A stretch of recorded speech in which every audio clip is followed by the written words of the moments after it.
করোনার কথা ভুলে গেছেন? মনে আছে? বাবাকে করোনায় ধরেই ফেলল। বাবার দুই কুলাঙ্গার শিক্ষিত সন্তান ট্রিপল মাস্ক লাগায় দরওয়াজা আটকায়া দিয়া এলাকার গরিবের কয় লাশটা টেনে রাস্তায় দিয়া টাকা দিব।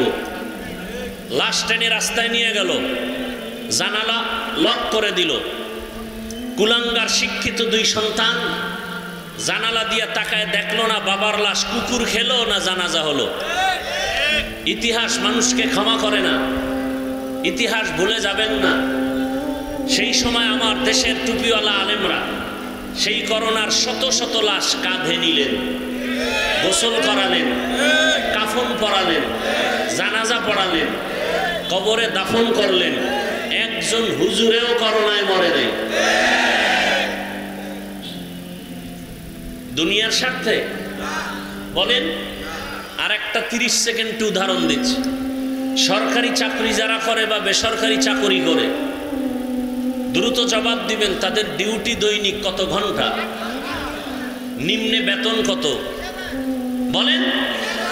নিম্নে 20,000 বেতন, প্রতিদিন ডিউটি কত? 8 ঘন্টা। এরপরে টেবিলের নিচে বাম হাতে কত মুক্তা তো পাওয়াই যায়। পৃথিবীর কোথাও না পাওয়া গেলে সোনার বাংলায় পাওয়া যায়। কি? আচ্ছা বলেন তো, মসজিদের ইমাম সাহেব যারা আছেন তাদের ডিউটি কত ঘন্টা বলেন? মাসে বেতন কত? এই যে অল্প টাকা বেতন, তাও কি নগদ না বাকি? মসজিদের সভাপতির বেতন 100 টাকা, সেক্রেটারি 50, বেশি দেওয়া যাবে না তো সভাপতি অপমান হবে। তাও মাসে মাসে ঠিক মতো দেওয়া হয় না।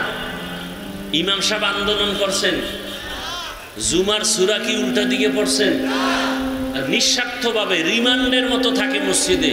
এক ওয়াক্ত নামাজ না পড়াইলে রিক্সার ড্রাইভার রিমান্ডের মতো ধরে ফেলে, গেছিলেন কই?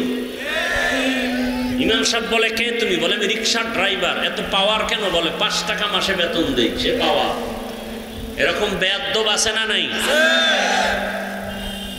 তাহলে পুরা 24 ঘন্টা মসজিদের ডিউটি করে 5,000 টাকা দেন, 10,000 টাকা দেন। এর থেকে জুলুম জমিনে আর কি হতে পারে? কিন্তু কোন আলেম কি বরদোয়া করছে? তাহলে এর থেকে আপনাদের আপন বন্ধু আর কারা?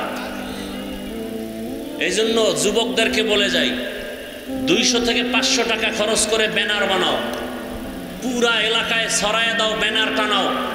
এ জাতির জন্য নিঃস্বার্থ বন্ধু ওলামায়ে কেরাম, বাকি সব চান্দাবাজ আর ধান্দাবাজ।